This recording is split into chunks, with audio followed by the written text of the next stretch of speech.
Hello and welcome everyone to yet another episode of Margdarshan. और आज इस सेशन में हम कुछ ऐसे बातें करेंगे, लैक्स के बारे में हम थोड़ा फोकस करेंगे। और इस पूरे कॉन्वर्सेशन पे हमारे साथ देने के लिए we have the academic director of potential and concept education, Gandhi Nayak sir. So welcome to the session. बड़े दिनों बाद फिर से आपके साथ एक सेशन यहाँ पे प्लान हुआ है and today we are basically focusing on the lacks that each and every student faces basically. वो चाहे नीट के लिए हो, चाहे जेई के लिए हो, कुछ लैक रह जाते हैं प्लानिंग में। माइन्यूट है लेकिन बहुत बड़ा इफेक्ट डाल देते हैं बाद में। सो प्लानिंग के तौर पे कौन से लैक ना रहे उसके बारे में आपसे जानना चाहेंगे। That's the first question to you. First of all ma'am, planning जो होता है वो माइन्यूट नहीं होता है। True.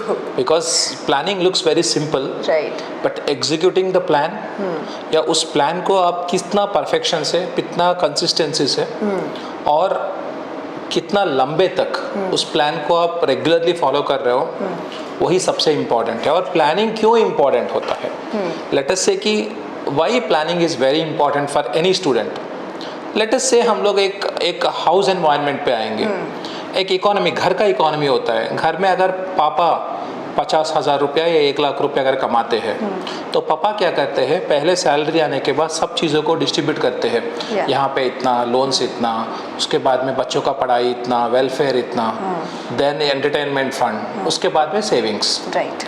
वैसे एक प्लानिंग से चलता है, इसीलिए घर क्या होता है कि एक प्रॉपर वे में चलता है। कुछ लोग रहते हैं प्लानिंग नहीं रहता है तो they always been in debts. तो उन लोग का फिनेंशियल साइकिल्स अच्छे से नहीं चलता है, तो बहुत डिस्टर्ब रहते हैं। फिनेंशियल सिक्योरिटी सबको क्या करता है कि that makes every person to be very happy.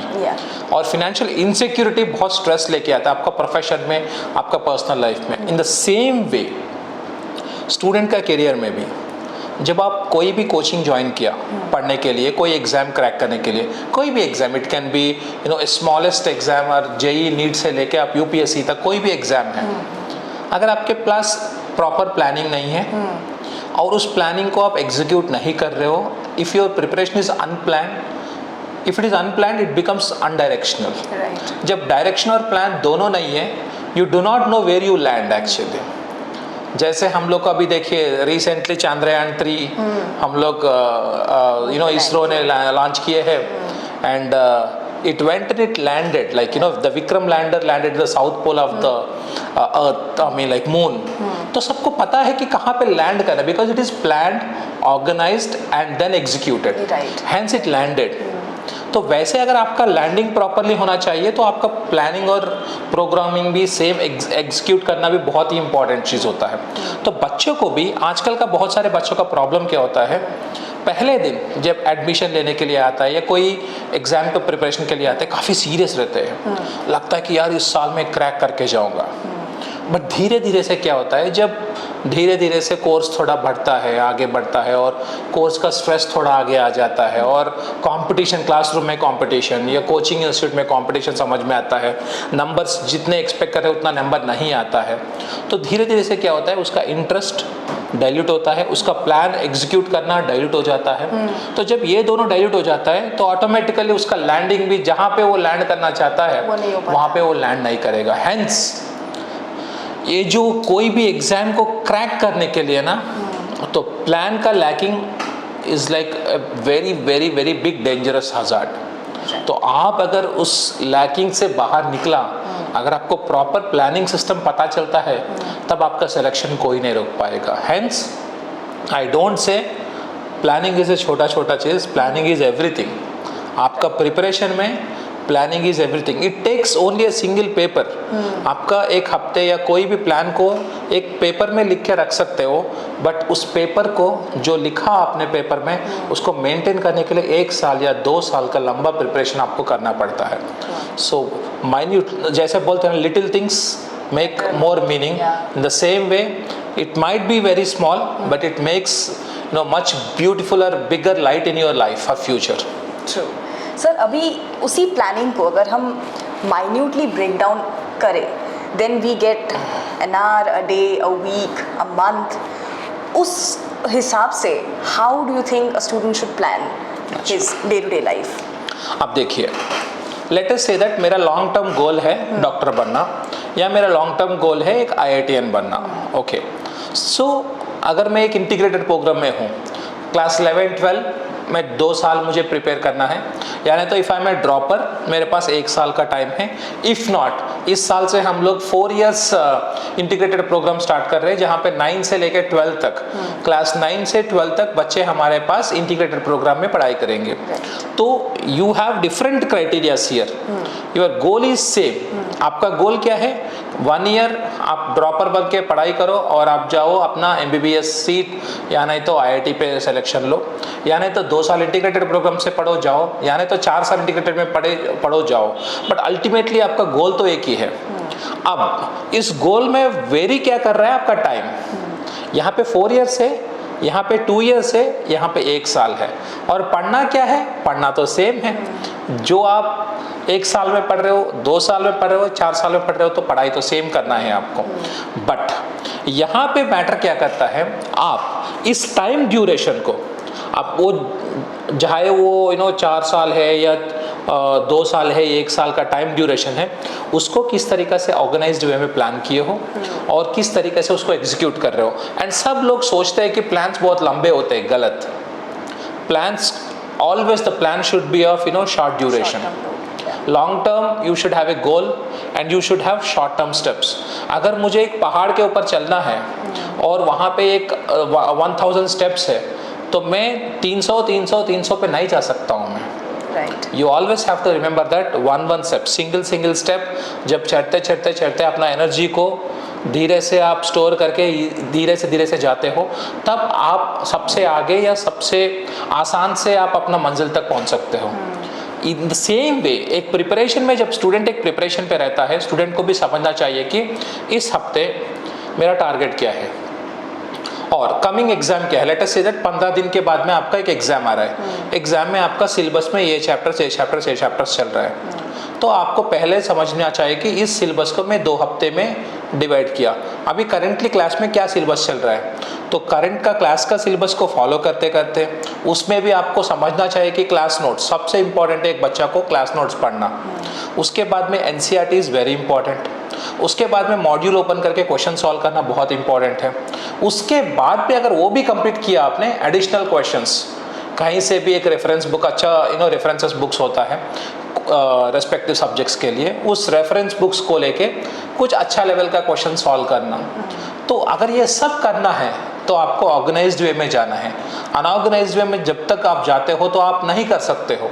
तो लेट अस से फॉर एग्जांपल एक स्टूडेंट है जिसका क्लासेस स्टार्ट होता है सुबह 8 बजे और ख़त्म होता है आफ्टरनून 12:45 तक, और उस बच्चा को करना क्या है 12:45 के बाद में उसको अपना डे को प्लान कैसे करना है। ठीक है, अगर देखें हम लोग कि पर every day you have to at least give 9 hours of study time. Okay, preparation पे जब रहते हो तो 9 आवर्स, या नहीं तो वर्स्ट केस में 8 घंटे पकड़िए आप। If you are expecting a seat, if you really wanted to get into a medical college seriously, if you are a dropper student, you have to give this much of time. If you are an integrated student, जहाँ पे हम लोग का integrated schools है, वहाँ पे बच्चे 8 बजे आते हैं और 2:30 को स्कूल खत्म हो जाता है, तो उन बच्चों के पास लगभग 6 घंटे का सेल्फ स्टडी का टाइम होता है। Right. Whether it is 6 hours or whether it is 9 hours, you have to equally distribute the time. Like for example, आज तो क्लास में मुझे बायोलॉजी भी पढ़ाया है, फिजिक्स भी पढ़ाया है, केमिस्ट्री पढ़ाया है। If you are a JEE aspirant, maths भी पढ़ाया है, फिजिक्स भी पढ़ाया है, केमिस्ट्री पढ़ाया है। अगर मैं 2 सब्जेक्ट पढ़ रहा हूँ तो ये अनऑर्गेनाइज्ड प्रिपरेशन होगा, क्योंकि एक सब्जेक्ट का बैकलॉग मेरे पास पढ़ चुका है वहाँ पे। इंस्टेड मैं टाइम को इक्वली डिवाइड करके 2 आवर्स का ब्रेकअप टाइम देके उस टाइम के हिसाब से अगर मैं 2 घंटे फिजिक्स, 2 घंटे केमिस्ट्री और 2 घंटे मैथमेटिक्स या बायोलॉजी के लिए अगर टाइम स्पेंड करता हूँ मैं, and you have to understand also. अच्छा, 4 to 6 मैं जब घर से जाता हूँ, थोड़ा रेस्ट लिया, उठा, तो 4 to 6 मेरे लिए केमिस्ट्री, अगर इंजीनियरिंग का स्टूडेंट हो तो केमिस्ट्री थियरी या कुछ है तो पढ़ने के लिए फ्रेश माइंड अच्छा लगता है। फिर 6:30 तक एक आधा घंटा ब्रेक लिया, 6:30 to 8:30 तक आपने अगर पढ़ रहे हो तो हाँ, एक ब्रेक के बाद में पढ़ रहे हो तो कुछ इंटरेस्टिंग करना है, तो सॉल्विंग, प्रॉब्लम सॉल्विंग, इधर मैथमेटिक्स और फिजिक्स जब करते हो तो थोड़ा स्लीप से बाहर रहते हो। वही फिर रात को आप जाते हो, थोड़ा नींद आने का टाइम ज़्यादा रहता है एंड लंबा तक आप सोने तक ज़्यादा टाइम स्पेंड कर सकते हो। अगर आप मैथमेटिक्स, इन जनरली मैथमेटिक्स आपको थोड़ा डिफिकल्ट लगता है तो you can spend more time there. Right. वहाँ पे आप अपना beyond like late us say that 9 बजे पे बैठे आपने 9 to 12 बजे तक आप लगभग 3 घंटे के टाइम आप अपना लिमिट से थोड़ा क्रॉस करके पढ़ सकते हो। वैसे ही हमारे ड्रॉपर बच्चे भी है, तो अगर 12:45 का ख़त्म हो गया तो आप 1.5 आवर का रेस्ट लीजिए, फिर 3 बजे आप पढ़ना शुरू करिए, तो 3 to 6, फिर 6:30 to 9:30, फिर 10:30 to 1:30। आप जब ऐसे पढ़ते जाते हो, ऐसे आपका टाइम को डिवाइड करके आप अपना वीक प्लानर, डे प्लानर जब बनाते हो, तो आपको समझ में आता है कि आप इन रिटर्न में जो क्लास में पढ़ा रहे हैं उसको कितने तक आप हर दिन में कन्वर्ट कर पा रहे हो अपना प्रिपरेशन पे। और ये चीज़ जब करते हो तो ऑटोमेटिकली आप अपने ट्रैक में रहोगे। So hence I always say making a plan per day, making a plan for week, on dividing the weeks per month with respect to the examinations is very important. Right sir, planning की तो बात आपने करी, strategy की बात जब करते हैं तो जेई के लिए, आई मीन पर्सनली मुझे ऐसा लगता है कि जेई के लिए हो चाहे नीट के लिए हो, स्ट्रेटेजी तो डिफरेंट होता होगा शायद। What's your take on that? Listen, जब आप स्ट्रेटेजी के बात बोलते हो तो आपको समझना चाहिए कि नीट का बच्चों का पेपर लेवल और पेपर स्टैंडर्ड या जेई का बच्चों का पेपर लेवल और स्टैंडर्ड बहुत डिफरेंस होता है। Late us say that for example biology है, बायोलॉजी को पढ़ने का स्ट्रैटेजी अलग होता है। जैसे कि अगर मैथमेटिक्स, यहाँ पे बायोलॉजी जैसे है वहाँ पे मैथमेटिक्स है, बट एक नीट एस्पिरेंट के लिए सबसे ज़्यादा ईजी है बायोलॉजी, और एक इंजीनियरिंग एस्पेक्ट एक नीट एस्पिरेंट के लिए सबसे ज़्यादा ईजी है biology. In the same way medical engineering aspirant के लिए सबसे टफेस्ट होता है मैथमेटिक्स। तो यहाँ पे बच्चों को समझना है कि अच्छा बायोलॉजी, यहाँ पे मेमोराइजिंग चीज बहुत ज्यादा होते हैं। अगर मेमोराइजिंग चीज बहुत ज्यादा है, late us say that plant kingdom है, एनिमल किंगडम है, मॉर्फोलॉजी है, एनाटॉमी है, टिश्यूज है, इसमें क्या है एग्जांपल्स बहुत ज्यादा रहते हैं। जहाँ पे एग्जांपल्स बहुत ज्यादा है तो आप जैसे बोलते हैं ना, out of site is out of mind. In the same वे आप जब उस चैप्टर से बाहर निकल जाते हो तो भूलने का चांसेस ज्यादा है। तो मैं इसीलिए बच्चों को बोलता हूँ, अगर आपने मंडे को कुछ चैप्टर पढ़ा, कुछ कॉन्सेप्ट पढ़ा, तो ट्यूसडे बायोलॉजी के लिए स्पेशली ट्यूसडे कुछ पढ़ने से पहले आप कंटिन्यूटी में मंडे का जो चीज है उसको एक बार रिवाइज करो, उसके बाद में आप ट्यूसडे का प्रिपरेशन पे जाओ। जब मंडे का जो रिवीजन, ज्यादा रिवीजन टाइम नहीं है, 5 या 10 मिनट में आप फास्ट फॉरवर्ड रिवीजन करो। जब फास्ट फॉरवर्ड रिवीजन में जब आप आंख बंद करके रिवाइज कर रहे हो तो कभी ना कभी कहीं ना कहीं आप एक चीज पे अटक जाते हो। आपको लगता है कि यार ये याद नहीं आ रहा है मुझे, आप तुरंत अपना कॉपी या बुक, टेक्स्ट बुक लेके उस पर्टिकुलर चीज को देखिए। Trust me, this is the thing which actually make you suffer in the examination. इसका चांस ज्यादा है क्योंकि आपने कल पढ़ा, आज आपका मेमोरी में नहीं बैठा है वो, तो ये कहीं ना कहीं आप भूलने का चांसेस ज्यादा है। अगर आप इमीडिएटली नेक्स्ट डे पे रिवीजन पे जा रहे हो तो it sits in your brain. जब इसके रिलेटेड कोई क्वेश्चन एग्जाम में आता है, आपको फर्स्ट क्या फ्लैश होता है, उस दिन मैं जब रिवाइज कर रहा था इसको भूला था और उसका आंसर ये था, तो this will flash in your brain. So उस चीज को आप मिस्टेक करने का चांसेस बहुत कम है। तो इसीलिए बायोलॉजी के लिए मंडे जो पढ़ा 5 या 10 मिनट का फास्ट रिवीजन, और उसके बाद में फिर ट्यूसडे का पढ़ाई, फिर वेडनेसडे को Monday plus Tuesday then Wednesday. ऐसे करने से संडे तक अगर आप देखते हो, मंडे जो पढ़ा आपने संडे तक लगभग 6 बार आप रिवाइज कर रहे हो। सो 6 revisions will make your subject or concept much stronger. आपका मेमोरी में, लॉन्ग टर्म मेमोरी में जाके बैठ जाता है कॉन्सेप्ट्स। तो ये आपको करना है if you are studying biology.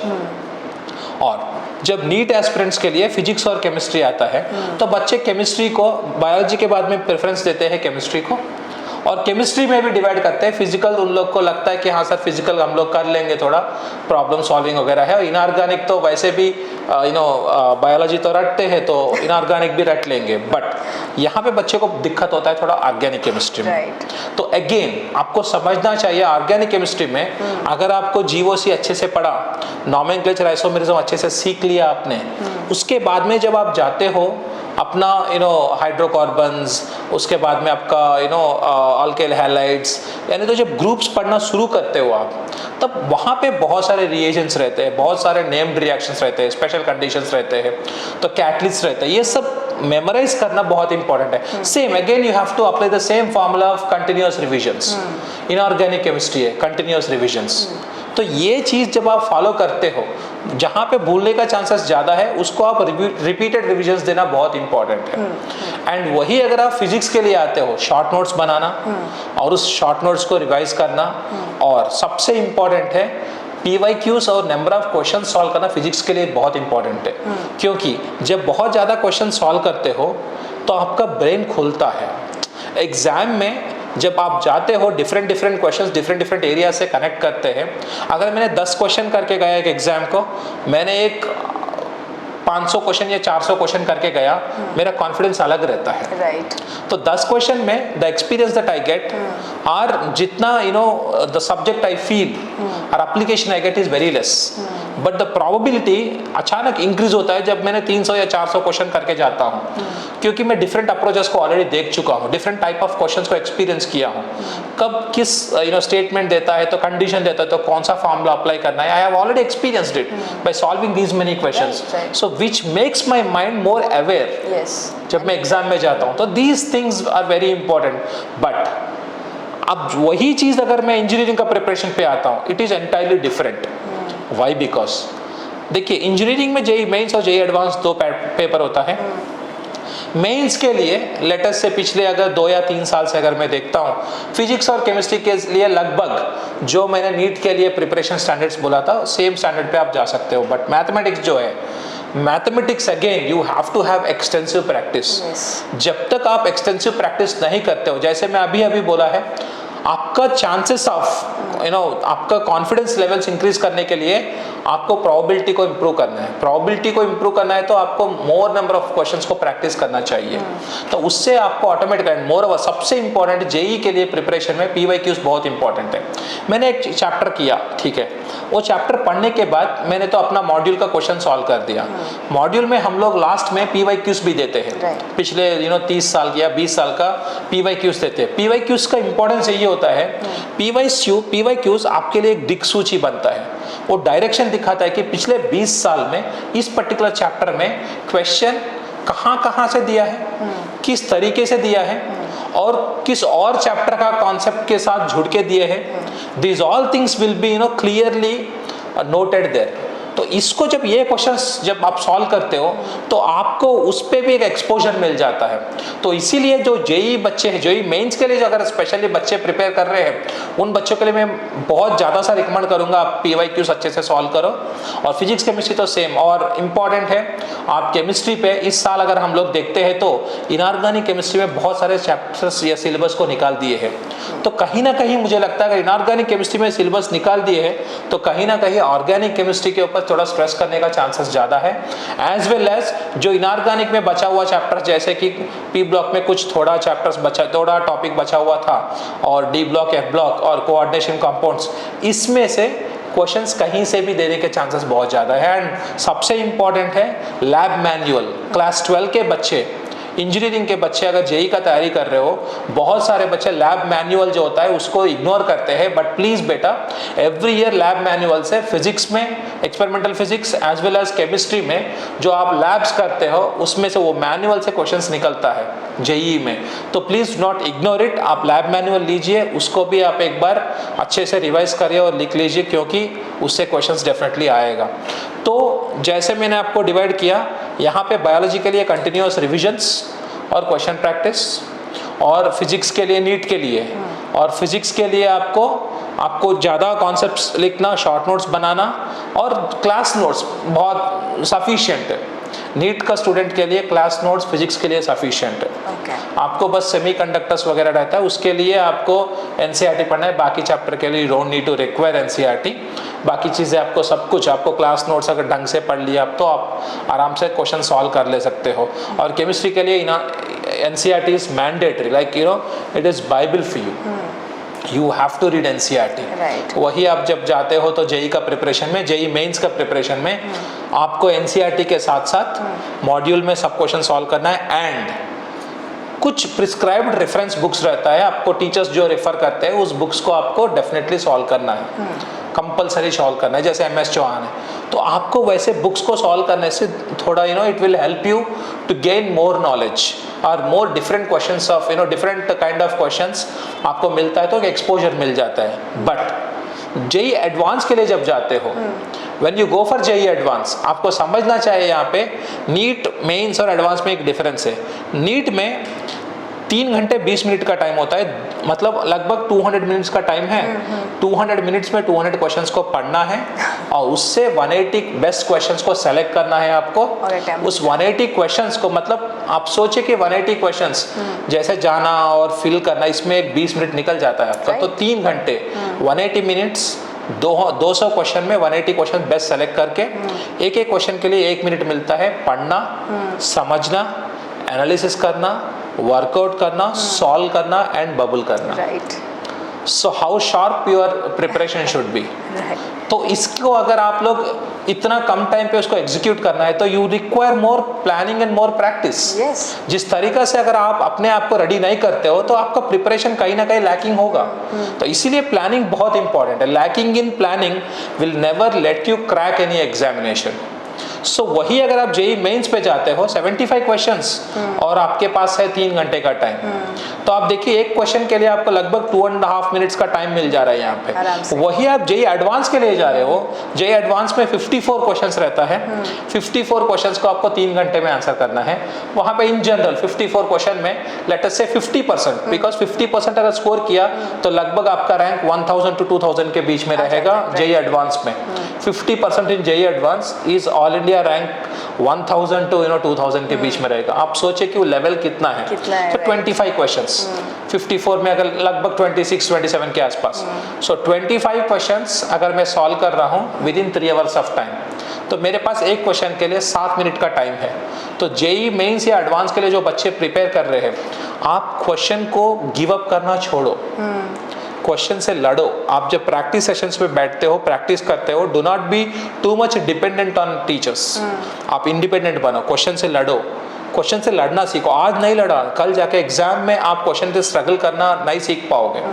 तो this is something very important और इस स्ट्रैटेजी को अप्लाई करना पड़ेगा आपको। सर, इंस्टीट्यूशनल एग्जामिनेशन हो चाहे मेन एग्जामिनेशन हो, उन दोनों के लिए यही स्ट्रैटेजीज काम देती है या फिर there some add on things that you want your students to know? देखिए, अभी तक मैंने आपको प्रिपरेशन के लिए स्ट्रैटेजीज बताया, बट एग्जाम को अटैक करने के लिए लेट अस से अगर मैं इस प्लानिंग से मैं प्रिपेयर कर पाऊंगा कि मुझे क्या पढ़ना है, कितना पढ़ना है, कहाँ से पढ़ना है और कितने घंटे पढ़ना है, ये मुझे समझ में आ गया।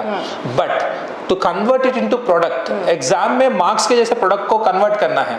क्योंकि देखिए, आज अगर मैं बहुत सारे बच्चे का एक जनरल प्रॉब्लम होता है, सर क्लास में जब टीचर पढ़ाते हैं तो समझ में आ जाता है, क्वेश्चन बन जाता है, घर जाते तो मॉड्यूल में क्वेश्चन सॉल्व हो जाता है सर, बट एग्जाम में सॉल्व नहीं होता है sir. The problem here is class में स्ट्रेस प्रिवेल नहीं करता है और वही घर पे जब मॉड्यूल करते हो तो स्ट्रेस नहीं रहता है, बट एग्जाम में आपके पास स्ट्रेस है। Why? Because exam is time bound. Exam is always time bound. आपको 3 घंटे में इतने नंबर ऑफ क्वेश्चन सॉल्व करना ही पड़ेगा।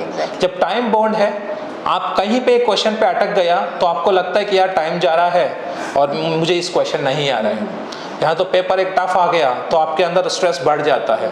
तो इसको इस टाइम मैनेजमेंट या स्ट्रेस मैनेजमेंट करने के लिए आपको मैं एक छोटा सा टेक्निक बोलूँगा जो मैं यहाँ पे इन जनरल बच्चों से हम लोग फॉलो करवाते हैं। इसमें आप देखिए, फॉर एग्जाम्पल मुझे आज से लेके 15 दिन के बाद एग्जाम है, तो मैं क्या बोलता हूँ बच्चों को, Monday Tuesday Wednesday, in general Monday Tuesday Wednesday आप थियरी पे अच्छे से वर्क करो, थियरी को स्ट्रॉन्ग करो और कम नंबर ऑफ क्वेश्चन सॉल्व करो। क्वेश्चंस क्यों सॉल्व करना है? आज अगर मैं थियरी में कुछ पढ़ा और क्वेश्चंस कुछ सॉल्व किया तो मुझे समझ में आता है मैं कहाँ पे लैग्ड हूँ, कहाँ पे मैंने अपना कॉन्सेप्ट को गलत ले रहा हूँ। तो क्योंकि मेरा गलतियाँ तो उसी से होता है, अच्छा इस कॉन्सेप्ट में मैं ऐसे सोचा मगर ये गलत था, इसको ऐसे सोचना चाहिए था। तो when you rectify yourself, then your next day preparation will be very good, because you are going error free with more clarity. So your next day preparation will be more sensible actually, and it will become more fruitful also. और मैं सच बोल रहा हूँ, अगर आप इस तरीके से प्रिपरेशन करते हो तो ट्यूसडे को अगर आपको इतना टाइम ले रहा है, that will reduce your time of grasping. वहाँ पे टाइम बच जाता है आपके पास बहुत। जब टाइम बच जाता है आपके पास डिफरेंट क्वेश्चंस करने का या डिफरेंट रेफरेंस बुक करने का टाइम आपको मिल जाता है। तो मंडे ट्यूसडे वेडनेसडे थियरी पे ज़्यादा और क्वेश्चंस कम सॉल्व करो, बट थर्सडे और फ्राइडे को आपको थियरी कम करना है, थियरी को रिवाइज करना है और क्वेश्चन प्रैक्टिस को इंक्रीज करना है ज़्यादा, स्पेशली सैटरडे संडे। तो मैंने पूरा वीक को 3 टाइप में डिवाइड किया, Monday Tuesday Wednesday more theory less questions, Thursday Friday less theory या revision of theory and more practice, and Saturday and Sunday in general में सैटरडे एंड संडे को मैं क्या रिकमेंड करूँगा बच्चों को, सैटरडे अगर आप बायो कर रहे हो, बायो उसके बाद में इमीडिएटली क्वेश्चंस मत करो, बायो को रिवाइज करो, फिजिक्स को रिवाइज करो, केमिस्ट्री को रिवाइज करो, 3 या नहीं तो मैथ्स फिजिक्स केमिस्ट्री रिवाइज करने के बाद आप बुक्स बगल पे रखो, कुछ क्वेश्चन सॉल्व करने के लिए टेक आउट योर 3 मॉड्यूल्स और वट एवर क्वेश्चन पेपर्स और anything, number of question, late us say that biology में एक 40 क्वेश्चन है, फिजिक्स में एक 40 क्वेश्चन है और केमिस्ट्री में एक 40 क्वेश्चन है, तो 120 क्वेश्चंस इमीडिएटली आप क्लॉक ऑन करो 120 minutes, at a time you start solving them. In general क्या कर रहे हैं हम लोग, मंडे से बायो पढ़ा, बायो क्वेश्चन सॉल्व किया, फिजिक्स किया और फिजिक्स क्वेश्चन सॉल्व किया, वो भी टाइम बाउंडिंग नहीं था। बट आज आप एग्जामिनेशन पैटर्न पे घर पे स्ट्रेस को प्रिवेल कर रहे हो।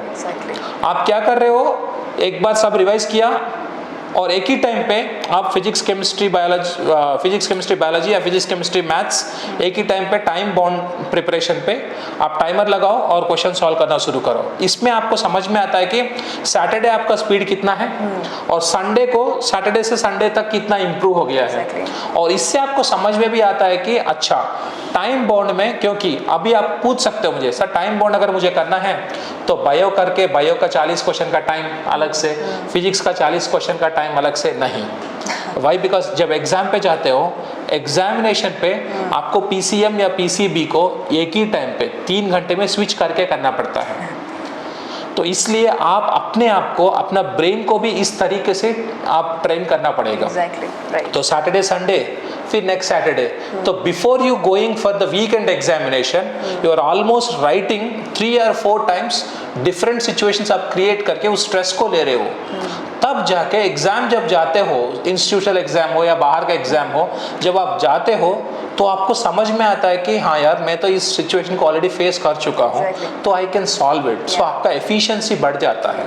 सो this is a simple strategy I tell them to follow. Right. Students का एक और मेजर प्रॉब्लम रहता है काफियों का, backlogs. So, do you think, because see that's a very common thing that happens to almost every student, right? Do you think backlog रहना खराब चीज़ है? And the second question to you is कि वो backlogs अगर है भी तो, और अगर बच्चा bright भी है, you know he has got that potential, तो वो अपना backlog rectify कैसे करता है? मैम देखिए, there is no student actually exists without backlog. First thing you have to remember, All India rank 1 अगर वो भी बोलता है कि मैंने कभी बैकलॉग रखा तो मैं कभी नहीं मानूंगा, क्योंकि आपके पास जितना टाइम है, और लर्निंग जो है ना, learning is always used by ing form. Learning का मतलब है प्रेजेंट कंटिन्यूअस फॉर्म में देते हैं। Learning is not complete, it is it is always a continuous process. The day you feel you are learn, you are out. So if you learn something, you still have certain things to learn. So in the same way, बच्चे को जो भी बच्चे जब preparation पे रहते हैं तो उन लोग को कभी ना कभी लगता है कि हाँ यार मैं जैसे बोला 6 घंटे पढ़ो, 9 घंटे पढ़ो। 9 घंटे पढ़ना, 6 घंटे पढ़ने से सब कुछ खत्म नहीं हो सकता है। कभी कभी आपका कुछ बच जाएगा, ठीक है।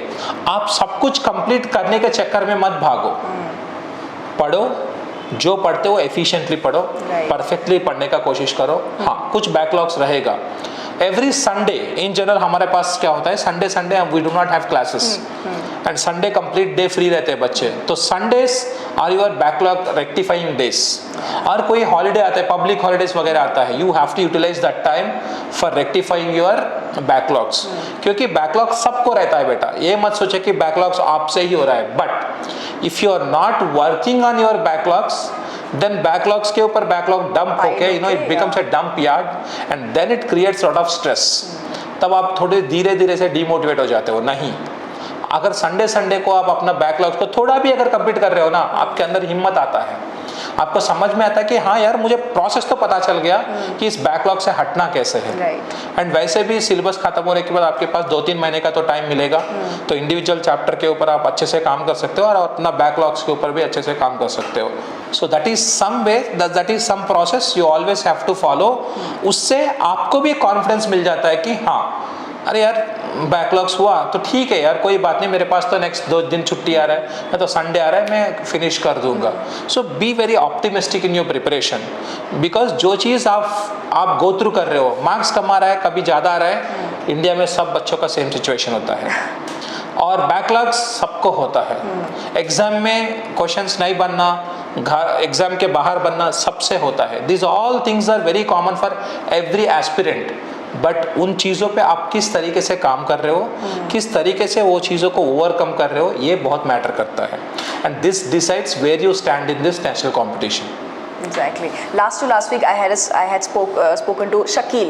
He's the topper in Northeast, right? तो NEET में, तो when he also specifically mentioned कि backlogs काफ़ी सारे थे, उससे मैं खुद ही discourage हो गया था, and he specifically mentioned about you and you know the faculty out here कि backlogs और कई सारे ऐसे restrictions होते हैं, but it's just how you overcome it. The first thing is, do you want to overcome or for you want to step it back? So Shakil का वो भी मानना था, and definitely sir एक चीज़ है कि backlogs की वजह से बच्चों में डिप्रेशन कहीं पे आ जाता है क्या कि यू नो मैं क्रैक नहीं कर पाऊंगा, मेरे से तो हो नहीं पाएगा, वो कहीं थॉट आता है क्या? देखिए, ये अगर आपके अंदर आ रहा है ना बैकलॉग है, मैं क्रैक नहीं कर पाऊंगा, ये एक्सक्यूज बन जाएगा। True. अगर आप एक एस्पिरेंट हो, मैं एस्पिरेंट से एक चीज एक्सपेक्ट करता हूँ, एक्सक्यूजेस बंद करो। Right. कुछ बच्चे बोलते हैं कि सर स्टमक पेन है या हेडेक है, सर फीवर है, तो एग्जाम को आज नहीं आ रहा हूँ मैं। अरे यार, अगर वही फाइनल एग्जाम होता है, फाइनल नीट एग्जाम या जेई होता है या आपका बोर्ड एग्जाम्स होता है, क्या आपको हेडेक आता है तो आप बंद करोगे एग्जाम को? If you are so serious about that exam, why not this exam? तो प्लीज एक्सक्यूजेस बंद करो, do not give any excuses. आपके हर प्रॉब्लम का सोल्यूशन होता है। अगर हर प्रॉब्लम का सोल्यूशन होता है, अगर वो सोल्यूशन नहीं है ना, वो प्रॉब्लम ही नहीं है, तो you are creating a problem in your own self, which is actually not a problem, because there is no problem without solution on this earth. Every problem, अरे यार इतना बड़ा पैंडेमिक कोरोना है, उसी का सॉल्यूशन निकल गया है, तो आपका छोटा छोटा मैथ्स फिजिक्स केमिस्ट्री का क्या ही बड़ी बात है, तो निकल ही जाएगा सॉल्यूशन। तो that's what I am saying कि do not go for excuses, please struggle. मैं इंडियन आर्मी को बहुत पसंद करता हूँ, पर्सनली बहुत पसंद करता हूँ। वाई? बिकॉज इंडियन आर्मी में आपने कभी देखा होगा, the commander or captain or you know brigadier, whoever so is the authority of a particular troop, when they come, वो बटालियन का जो हेड जब आते हैं, अगर वार सिचुएशन वहाँ पे रहते हैं, तो he tells like soldiers, let's go and you know grab this. आपने काफी सारी मूवी देखे होंगे, कभी कोई क्वेश्चन पूछेंगे नहीं, सब वहाँ पे ठंड है, वहाँ पे गर्मी है, या नहीं तो बहुत बारिश है, लैंड स्लाइडिंग हो रहा है, nothing. What matters is yes sir, that's it, and they do it, accept the command and just go for it. So इसीलिए this is considered to be most disciplined force. वैसे ही मैं चाहता हूँ कि हर बच्चा जो प्रिपरेशन पे है, he is just like an army person for me. So no excuses. When there is a task in front of you, you have a command and you have to just fulfill the command. That's it. If you follow this, then nobody stops your success. Right sir, thank you so much for this session specifically sir. कई सारे confusions हमारे बच्चों में वो आज clear हुआ है hopefully, and backlogs को लेके काफ़ी सारे क्वेश्चंस आते रहते हैं, इसीलिए we thought to you know pick that topic up. But yeah thank you so much for this session, and अगले सेशन में हम लोग ज़रूर मिलेंगे एक नए टॉपिक के साथ। तब तक हमारे सोशल मीडिया हैंडल्स पे आप हमें फॉलो ज़रूर करना। कोई क्वेश्चन रही हो तो कॉमेंट सेक्शन पे नीचे आप कॉमेंट कर सकते हैं। Thank you sir. हाँ, आपको बैकलॉग या कोई भी अगर क्वेश्चन है, आप प्लीज़ कॉमेंट सेक्शन पे डालिए, मैं पर्सनली आपको रिप्लाई करूँगा। Thank you so much.